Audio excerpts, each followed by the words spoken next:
Howdy there, friends, family, adversaries, ladies, gentlemen, and non-binary folks. Welcome to the show.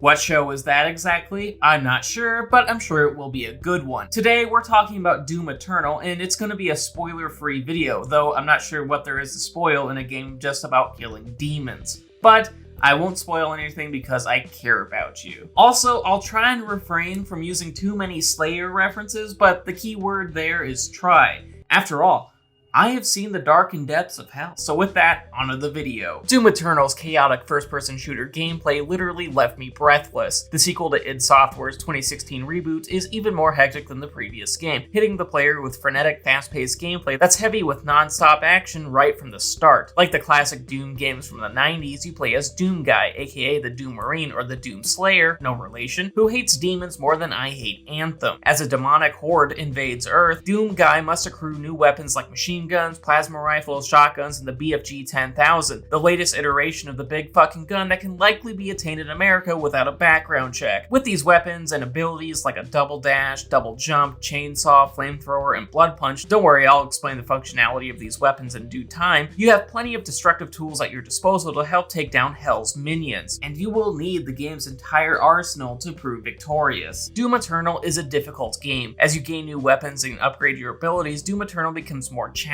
In the game, death is a regular occurrence, and in numerous sections, especially later in the title, I died repeatedly, but never to a point where I wanted to give up. And as a result, the battles waged in Doom Eternal are intense to the point of gasping for breath, with every victory giving me cause to cheer, and every defeat causing me to cry out like the petulant little shit gremlin I am. Despite the difficulty and the frustration, Doom Eternal's rewarding gameplay always reeled me back in. The game is entirely fun and a literal blast to play, and even replay at times, despite how the title kinda stresses me out a bit. And oddly enough, I mean that as a compliment. Doom Eternal's new abilities and farm mechanics add to the mayhem. Yes, Doom Eternal is a first-person shooter with a farming mechanic, but on Doom Guy's farm, demonic corpses serve as fertilizer. Pickups like health, armor, and ammo are less prominent in Doom Eternal as they were in the previous game, putting the ability to recoup health, armor, and ammo in the player's hands. The three key special abilities of Blood Punch, Flame Belch, and the Chainsaw all play a really critical role of refilling your own consumables. The forceful shockwave, melee attack, blood punch, and brutal executions, where Doom Guy rips and tears his enemies with his bare hands, shower the player in both health and blood. The Flame Belch, aka the flamethrower, causes enemies to shit out armor from their charred corpses, and carving up demons with a chainsaw Jason Voorhees style replenishes your ammo. And yeah, don't fret about the logistics of why enemies like imps and hellites drop armor when they're on fire, or pour ammo when chopped up into chainsawed bits. That's besides the point. With these abilities, id Software put the onus on the player to get their own damn consumables, and in terms of game design, this was a smart move. After all, this places players in the driver's seat of the action. If you run low on health, armor, and ammo, you need to attack and go on the offensive, which works for a game renowned for its shooty bang bang gameplay. These gameplay elements also act as more strategic elements that the player must juggle in order to win. There is a lot going on in Doom Eternal. In terms of enemy weaknesses, power-ups, level traversal, and the best way to utilize your abilities, the game can almost feel overwhelming at times. Yet Doom Eternal is exceptionally well paced. Players receive new weapons, abilities, and upgrades at a steady pace, ensuring that there's always new wrinkles added to the gameplay, and always giving the players the abilities they need to succeed, even if achieving that said victory is difficult. The weapon modifications further highlight Doom's focus on FPS action. In terms of weapon modifications, most weapons have two modifiers that can be unlocked and upgraded with weapon points, which are earned in combat, completing weapon challenges, and winning secret combat encounters. Some examples of these weapon mods include a modification transforming your machine gun into a makeshift missile launcher, as well as another modification that transforms your combat shotgun into a full automatic piece of destruction. It's awesome, and it's helped out by the fact that the game actively advises switching weapon mods mid-combat, because most weapons have more than one mod. Admittedly, switching weapon mods was a feature in Doom 2016, but it wasn't really promoted as much, so it was really underutilized in that game. But in Doom Eternal, the mod switch is of critical importance, which is pretty damn cool and adds to the intensity. Doom Eternal is additionally equipped with more upgrade systems and secrets to discover. Enhancing the intensity, Doom Eternal side content dumps fuel on the game's hellfire. In the game, there are many ways you can upgrade Doom Guy. Whether it's finding Praetor Suit points, Sentinel crystals, or customizable runes, there is a lot you can do to become a better version of Doom Guy. Additionally, if you miss any of these Praetor Suit points, runes, Sentinel crystals, the optional high challenge areas behind the Slayer gates, or other collectibles, fast travel is unlocked at the end of each mission via your spaceship hub world, appropriately titled the Fortress of Doom, which is a place with its own secrets and unlockables. The advent of a fast travel system, and the fact that the game really stresses that players should replay levels is an improvement over Doom 2016. In Doom 2016, there was no real hub world, which meant you couldn't really go back and fast travel through levels played previously, and as a result, players like myself feared missing key upgrades and unlockables and would scour the map for so long that it would break up the pace of the gameplay. When your game is advertised as high-octane mayhem, that's a big problem. But in Doom Eternal, the hub world, which I've nicknamed the Doom Cruiser, and fast travel ensures that players can focus on the brutal gameplay rather than fret over whether they missed an item, which results in Doom Eternal being a more fluid gameplay experience than its predecessor. Simply put, Doom Eternal is much improved in this regard. Level traversal is another element that received a makeover in the sequel. Double jump and double dash are unlocked early, as is the ability to unlock a grapple hook with a super shotgun weapon mod, and Doom Guy has the ability to scale walls and swing from poles as if you were modeling for a calendar. The game also has some difficult platforming sections utilizing all these versatile components as you jump and dash from place to place trying to get some upgrades or extra lives that help extend combat encounters. While these sections are a bit old school in terms of game design, they are fun throwbacks that fit with Doom Eternal's retro aesthetic. Of course, Doom Guy's ability to get vertical also contributes to the game's pulse-pounding combat. Make no qualms about it, Doom Eternal ratchets the mayhemic carnage up to 11. In fact, Doom Eternal's combat segments are even more chaotic than they were in the previous game, which is saying something because those demonic firefights were always sweating-inducingly intense. In Doom Eternal, as you dash and weave and jump and swing through demons, the action goes at a ludicrously fast pace. In certain combat scenarios, the player can go from decapitating a zombie to dashing away from approaching a Hell Knight, unload a few rounds, jump from a launch pad, swing from a pole, light a zombie on fire so they drop ammo, and all of this can happen within the span of a few seconds. It's simply incredible. Doom Eternal throws chaos at the player, and in turn, the player channels that chaos and throws it back at the demons. I love it. The unrelenting action perfectly complements the game's story. While the narrative clearly isn't Doom Eternal's main focus, after all, the game prides itself for its fun demonic slaughter for the whole family, the storytelling elements have improved from the previous entry. Where Doom 2016's plot was a non-entity with basic anti-corporate satire, Doom Eternal's story, world building, and mythology are comparatively more fleshed out. Due to more cutscenes and characters you meet in the game, the Doomslayer's unquenchable thirst for demonic blood has more of a narrative thrust. Even though, yes, the story is among the least essential aspects of the campaign, it still carries weight in the gameplay, and its anti-corporate satire is humorous, save for how demons are sometimes referred to as the mortally challenged, which as someone with mental disabilities and knows others with disabilities as well, this recurring joke didn't sit well with me and felt mean-spirited. With that said, some of the best aspects of Doom Eternal's story are when Doom Guy interacts with human beings. I mean, just look at this.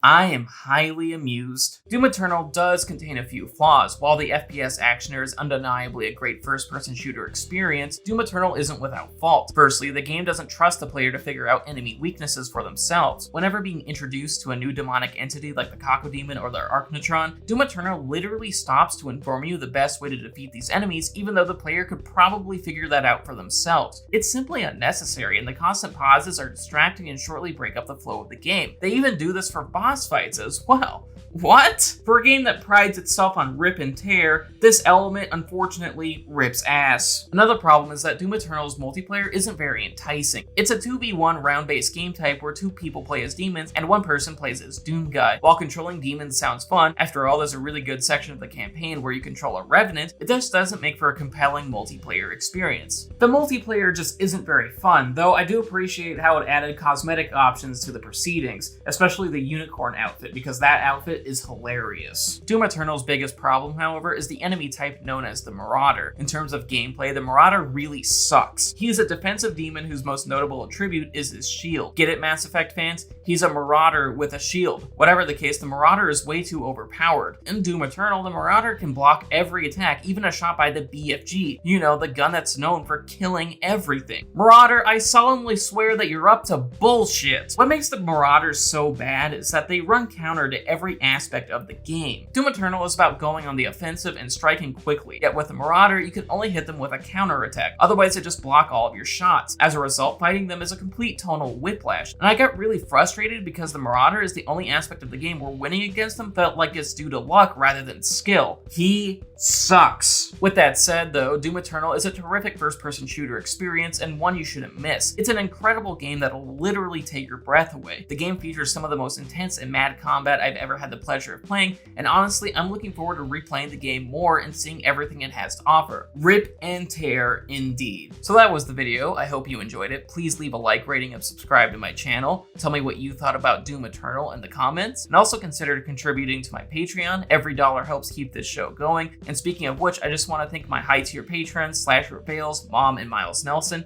Thank you so much for your support. Love y'all.